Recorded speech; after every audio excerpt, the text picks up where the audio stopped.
ये क्वेश्चन है आपका profit and gains from business and profession का। आपको यहाँ बताना है कि आपकी कितनी इनकम चार्जेबल होगी under the head profit and gains from business and profession.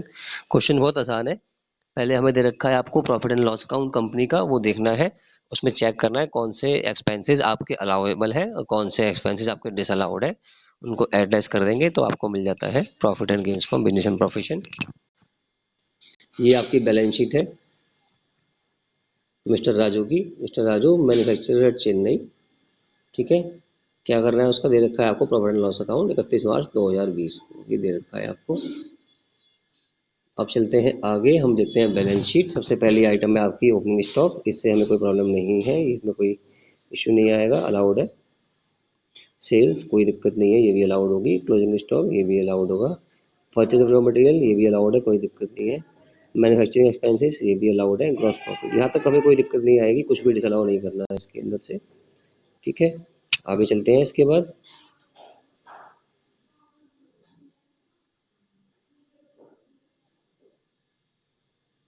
अब है आपके इसके बाद administrative charges 3,26,000, SGST penalty 5,000, GST paid. ये पेनल्टी में देखो, पेनल्टी में आपको बताया था ये अलाउड नहीं होती है ना। Dividend from domestic company exempted income है ये। इनकम फ्रॉम एग्रीकल्चर ये भी आपकी एग्जेम्प्टेड इनकम है, ये माइनस करनी है हमारे को। ये है general expenses. Interest to bank है, ये देखना पड़ेगा क्या दिया है, कैसे दिया है इसको। डेप्रिसिएशन आपको चार्जेबल है, अलाउड है, लेकिन as per income tax act हम निकालेंगे इसको अलग से।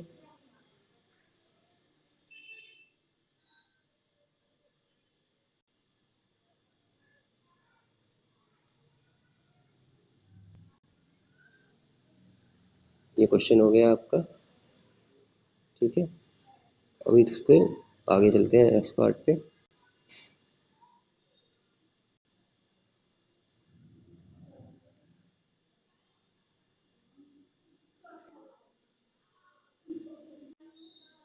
ये आ गया आपका। इसके बाद अब दे रखे हैं आपको डिटेल्स एक्सपेंसेस की, आपको पढ़नी है ध्यान से। दे रखा है administrative charges included 46,000 paid as commission to the brother of the SSE whereas the market rate was 36,000 रुपये। मतलब आप ये काम मार्केट से कराते तो आपको 36,000 रुपीज़ देने पड़ते, पर आपने उसके जो हमारा SSE है उसके भाई से करवाया है तो आपको 10,000 रुपये आपने एक्स्ट्रा दिए हैं। तो जो पैसे आपने एक्स्ट्रा दिए हैं वो आपको अलाउड नहीं होंगे। ये 10,000 रुपये का डिफरेंस जो आ रहा है ड्यू टू ये जो अपने भाई से काम करा लिया उस कारण से, तो इसको क्या करना है आपको वापस से एड बैक कर देना है इनकम के अंदर। इनकम का मतलब ये वाली इनकम, नेट प्रॉफिट वाली इनकम। इसमें आपको ये 10,000 का डिफरेंस जो आ रहा है, ये 6,000 रुपये आपने कमीशन के रूप में दिए हैं भाई को, वो अलाउड नहीं है पूरे के पूरे, क्योंकि मार्केट रेट जो कमीशन की है वो 36,000 रुपये है। तो आप भाई से महंगे में लोगे तो वो ऐसे अलाउड नहीं करेंगे। तो दोनों का जो डिफरेंस है 10,000 रुपये, वो हम माइनस कर देंगे यहाँ से करके, इसमें ऐड कर देंगे नेट प्रॉफिट में। ये पहला काम हो गया आपका। Assessee paid 33,000 in cash to a transport carrier. आपको याद होना चाहिए कैश पेमेंट अगर हम कर रहे हैं ट्रांसपोर्ट कैरियर को तो अप टू 35,000 वो अलाउड है, उससे ज़्यादा की अगर वो करते हैं तो वो अलाउड नहीं होती। तो ये आपकी अलाउ हो जाएगी, इसमें कोई पंगा नहीं है, इसमें कोई प्रॉब्लम नहीं आएगी। इसके बाद है sum of 4,000 paid as salary to staff throughout the year and this has not been recorded in the books of account. आपने स्टाफ को सैलरी 4,000 रुपये की दी थी और हमने इसको क्या किया, काउंट नहीं किया। तो इसके ऊपर ये आपको, जब आपने काउंट नहीं किया है तो ये आपको डिसअलाउड हो जाएगी और इनकम में हम इसको ऐड कर देंगे। ठीक है, इसको इनकम में ऐड कर देंगे। उसके बाद है bank term loan interest actually paid was 20,000। जो बैंक पे आपने इंटरेस्ट दिया वो 20,000 रुपये का था। हमने ऊपर देखा इंटरेस्ट आपका 60,000 था। ठीक है, तो खाली आपने मार्च तक कितना दिया है, 20,000 तक दिया है, और बाकी जो 40,000 रुपये आपने मार्च के बाद दिया। जो मार्च के बाद दिया उसको हम ITR में नहीं मानेंगे, उसको हम दोबारा से एड बैक कर देंगे अपने प्रॉफिट के अंदर। यहाँ पर एड बैक कर देंगे 40,000 रुपये को, क्योंकि आपने मार्च के बाद दिया है। जो भी आप सैलरी की उसी पेमेंट कर रहे हो इंटरेस्ट की मार्च के बाद, तो वो आपको एड बैक हो जाएगी इनकम में। फिर है आपका housing loan principal repaid during the year was 50,000 रुपये। आपको उसका फ़ायदा मिलेगा, बेनिफिट मिलेगा। ठीक है, और इंटरेस्ट ऑन हाउसिंग लोन 23,000 रुपये, ये भी आपको बेनिफिट मिल जाएगा इनकम फ्रॉम हाउस प्रॉपर्टी में। इसको हम आगे देख लेंगे, इसको यहाँ पर हमने डील नहीं किया हुआ, इसको हम इनकम फ्रॉम हाउस प्रॉपर्टी में ले जाते हैं। ठीक है,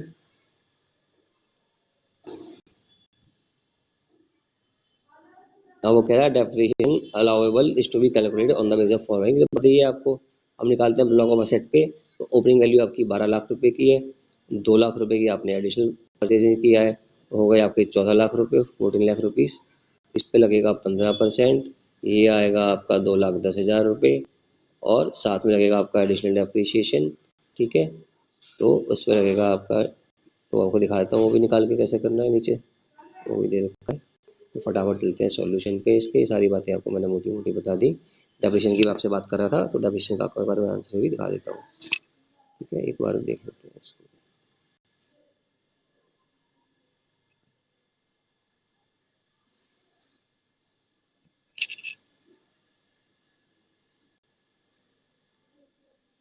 तो सबसे पहला काम क्या कर रहे हैं, हम निकाल रहे हैं डेप्रिसिएशन की कैलकुलेशन। ठीक है, तो आपको मैं बताया था कि 14 लाख रुपए आपने मशीनरी है आपकी, 12 की तो आपकी ओपनिंग वैल्यू थी, 2 लाख की आपने एडिशनल खरीदी थी, सब मिला के हो गया 14 लाख रुपए। इससे मैंने आपको बताया था लगेगा 15% डेप्रिसिएशन एडिशनल, सॉरी सिंपल वाला, तो वो लगाया था मैं 2,10,000 रुपये, और मैंने कहा था उस पर लगेगा आपका एडिशनल डेप्रिसिएशन। तो जो आपकी एसेट थी हमने खरीदी थी 4 लाख रुपए की, उसमें से 2 लाख थी हमारी 180 दिन से ज़्यादा, और 2 लाख थी 180 दिन से कम। ठीक है, तो ये जो 2 लाख 180 दिन से कम थी, उस पर हमें लगा दिया 15% का आधा, यानी कि 7.5%। एडिशनल एप्लीकेशन उसने कहा है कि आपको इग्नोर करना है, तो हम नहीं लगा रहे। एक बार दोबारा देख लो, ओपनिंग वैल्यू आपकी 12 लाख रुपए है। ठीक है, प्लस आपने 4 लाख की परचेजिंग की है ड्यूरिंग द ईयर। इस 4 में 2 है 180 दिन से ज़्यादा, 2 है 180 दिन से कम। जो 2 180 दिन से ज़्यादा है उस पे, और फिर ओपनिंग 12 लाख पे, यानी सब मिला के 14 लाख पे लगेगा 15%, और जो 180 दिन से कम है उस पे लगेगा आधा, यानी 7.5%। तो 2 लाख पे 7.5% लगा दिया, हमारा डेप्रिसिएशन आ गया 2,25,000 रुपये। ये है हमारा कैलकुलेशन ऑफ डेप्रिसिएशन। पहला स्टेप पूरा हो गया डेप्रिसिएशन कैसे निकालने का। अब हम चलेंगे बाकी क्वेश्चन पे। बाकी तो बहुत आसान है क्वेश्चन, कोई टेंशन की बात ही नहीं है इसमें।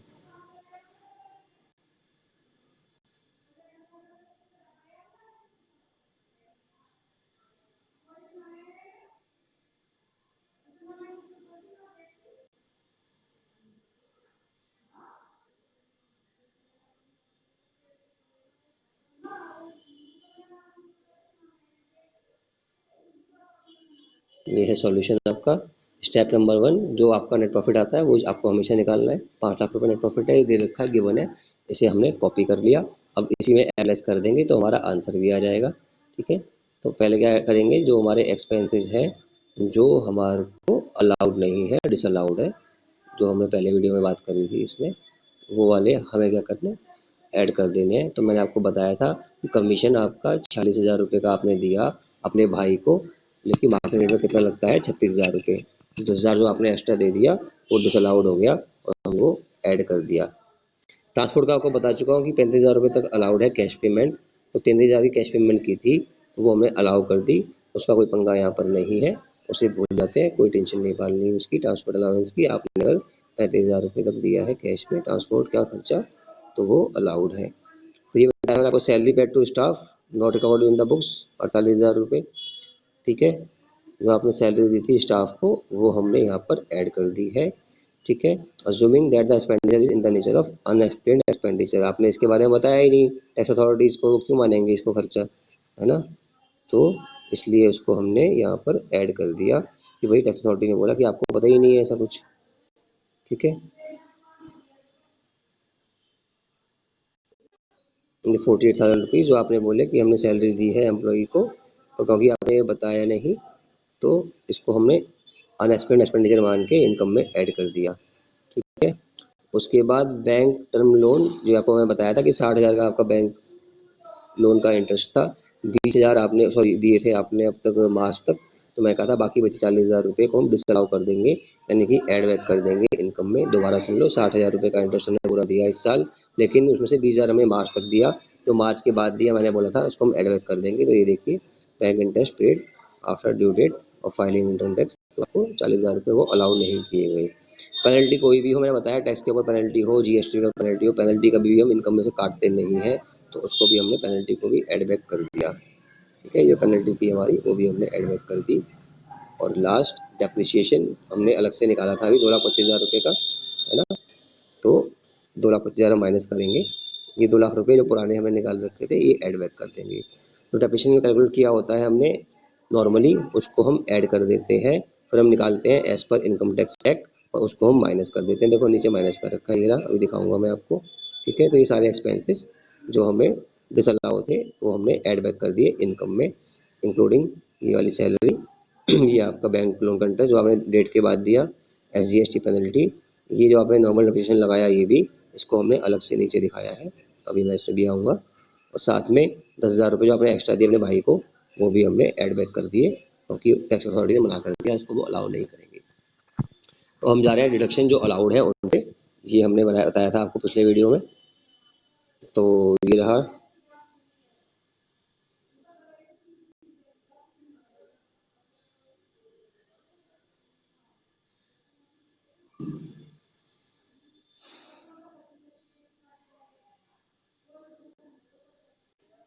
ये आ गया आपके सामने, जो जो डिडक्शन आपको अलाउड है वो माइनस करने हैं। मैंने आपको बताया था डोमेस्टिक कंपनी से डिविडेंड मिल रहा है तो वो आपका एग्जाम्प्ट है अंडर सेक्शन 1034, तो पूरा अमाउंट वो हमने यहाँ से माइनस कर दिया, अलाउ कर दिया यानी कि। उसके बाद एग्रीकल्चर इनकम आपकी एग्जाम्प्ट होती है हमेशा, ठीक है, तो वो भी हमने एग्जाम्प्ट कर दी 1,80,000 रुपये।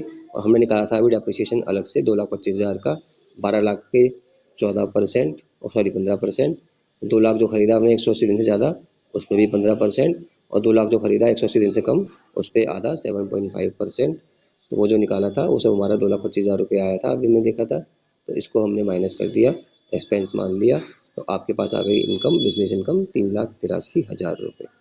ठीक है, डोमेस्टिक कंपनी से डिविडेंड मिलेगा, एग्जाम्प्ट होगा, एग्रीकल्चर इनकम एग्जाम्प्ट है, और ये है calculated depreciation as per income tax act. मेरा आप वीडियो देख सकते हैं, पहले मैंने बनाया था इसके ऊपर कैसे निकालते हैं इसको, वो ये रहा। ठीक है, अब क्या करना है, हम जाने हैं इनकम फ्रॉम हाउस प्रॉपर्टी पे। ये हमने पहले क्वेश्चन किए थे इसके भी, वो पहले वीडियो में आपको अवेलेबल है। तो इनकम फ्रॉम हाउस प्रॉपर्टी में पहले क्या लेते हैं, जो सेल्फ ऑक्यूपेड प्रॉपर्टी है आपकी, जो आपने रेंट पर नहीं दी उसकी वैल्यू नील होती है, उसमें से आपको क्या माइनस करना वाला होता है, इंटरेस्ट ऑन लोन। जो आपने उस पर इंटरेस्ट दिया था वो आपको अलाउड होता है। तो आपने 23,000 रुपये इंटरेस्ट दिया था, एडजस्टमेंट में देखा था हमने, तो इसलिए आपकी जो इनकम फ्रॉम हाउस प्रॉपर्टी है वो है 23,000 नेगेटिव, वो है 23,000 नेगेटिव। तो 3,83,000 आपकी बिजनेस इनकम और 23,000 आपकी हाउस प्रॉपर्टी की इनकम जो कि माइनस में है। तो नेट फिगर जो आई वो आई 3,60,000 रुपये। ठीक है, कितने आया, 3,60,000 रुपये। और उसके बाद last item reduction under section 80C, जो आपको रिडक्शन मिलेगा वो किसमें मिलता है आपको, principal payment of housing loan पे, वो है आपका 50,000। ठीक है, ये है आपका रिडक्शन जो आपको अलाउड है, 50,000 रुपये आपका जो पेमेंट था ये 80C के अंदर आपको अलाउड है, जो आपने हाउसिंग लोन का प्रिंसिपल दिया है, और जो आपने इंटरेस्ट दिया है उसको इनकम फ्रॉम हाउस प्रॉपर्टी में से हमने ग्रॉस एनुअल वैल्यू से माइनस कर दिया। तो ये करके आपका क्वेश्चन यहाँ पर पूरा हो गया। टोटल इनकम आपकी 3,10,000 आ गई। फिर भी एक शॉर्ट में क्वेश्चन पूरा सा देख लेते हैं, रिवाइज कर लेते हैं, आपको प्रॉब्लम नहीं होगी उससे। शॉर्ट में दोबारा से क्वेश्चन पूरा एक बार देख लेते हैं फटाफट।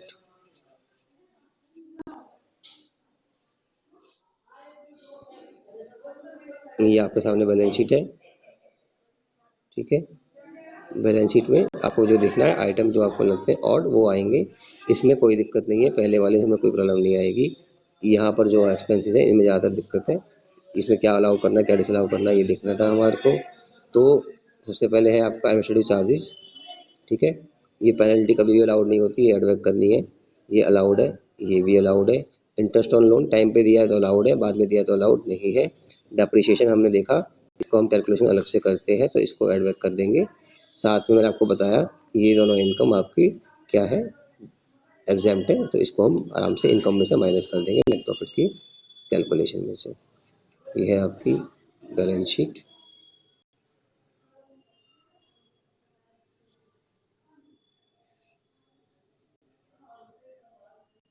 ये आया था आपका नेट प्रॉफिट 5 लाख रुपए, इसी से हमें क्वेश्चन शुरू करना था अपना।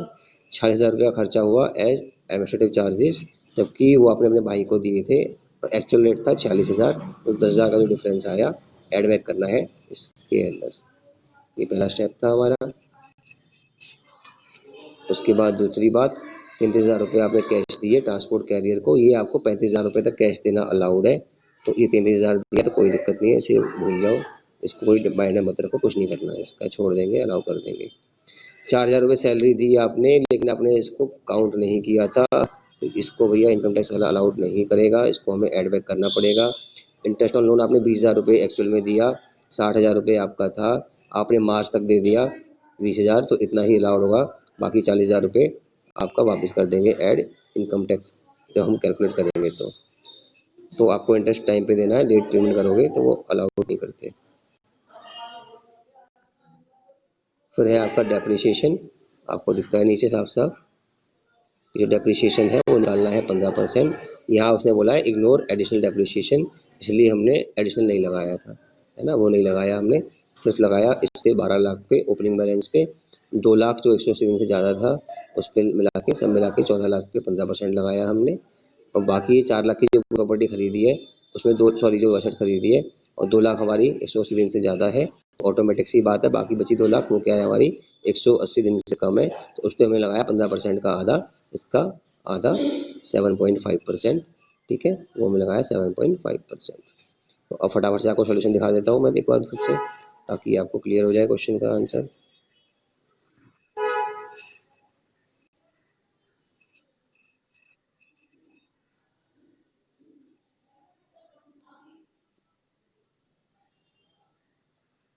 शुरू करेंगे नेट प्रॉफिट से, सबसे पहले आइटम होगी आपकी नेट प्रॉफिट, ठीक है, ये रही आपकी, इससे क्वेश्चन को शुरू करेंगे, इसमें एडलेस करेंगे फिगर्स।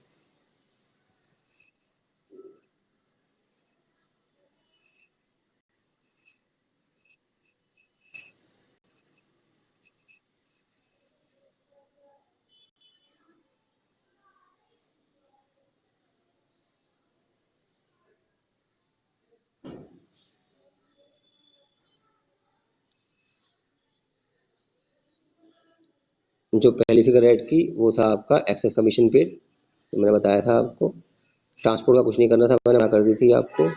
एक्स्ट्रा सैलरी आपने दी थी 48,000 रुपये, आपने रिकॉर्ड नहीं की, है ना, अनएक्सपेंड एक्सपेंडिचर माना गया, उसको ऐड कर दिया गया वापस। उसके बाद फटाफट से क्या हुआ आपका, जो आपने बैंक पे इंटरेस्ट दिया था, जो आपने बैंक पे इंटरेस्ट दिया था, है ना, वो वाला पार्ट आपको हमने कहा था 40,000 रुपये आपको अलाउ नहीं किए जाएंगे, तो वो अलाउ नहीं किए गए आपको, ठीक है,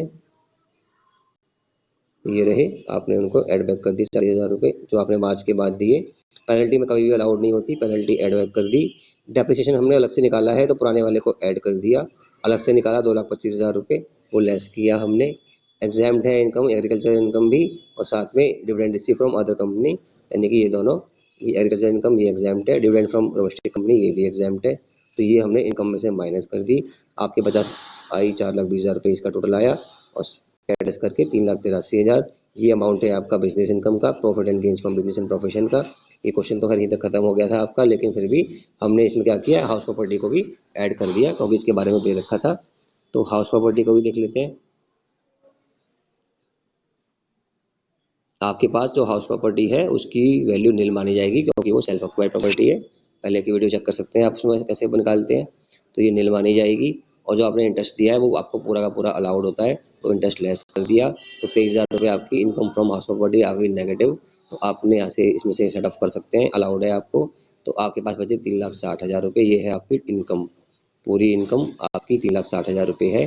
और आपने इसके बाद जो प्रिंसिपल की पेमेंट की है हाउस प्रॉपर्टी पे, उसका आपको 80C के अंदर मिल जाएगा डिडक्शन, तो आपका अमाउंट आ जाएगा 3,10,000 रुपये, ठीक है, कितना आ जाएगा आपका, ये रहा आपके सामने डिडक्शन 50,000 रुपये का, मैं आपको जो बता रहा था, जो आपने पेमेंट की हाउस प्रॉपर्टी का प्रिंसिपल वो आपको अलाउड है डिडक्शन 80C के अंदर, तो आपके पास बची इनकम 3,10,000 रुपये, इस पर आप टैक्स देंगे। और ये वो पहले वाली कैलकुलेशन जो डेप्रिसिएशन की थी कि 12 लाख की ओपनिंग वैल्यू और 2 लाख जो खरीदे 180 दिन से ज़्यादा के लिए, सब मिला के 14 लाख, उसका 15%, 2,10,000 रुपये, और जो 2 लाख बचे 180 दिन से कम खरीदे उस पर आधा 7.5%, 15,000 ऐड करके 2,25,000, ये तो आपको 2 बार में बता ही दिया, ठीक है, तो क्वेश्चन खत्म हो गया आपका यहाँ पे। Thank you very much.